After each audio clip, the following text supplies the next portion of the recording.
உன்மடியில் நான் உறங்க கண்ணீரண்டும் தான் மயங்க என்ன தவம் செய்தேனோ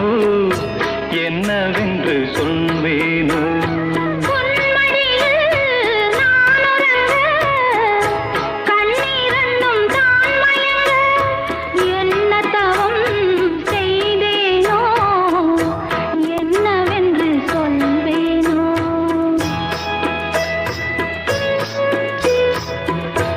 ஏழ் பிறப்பும் இணைந்திருக்கும்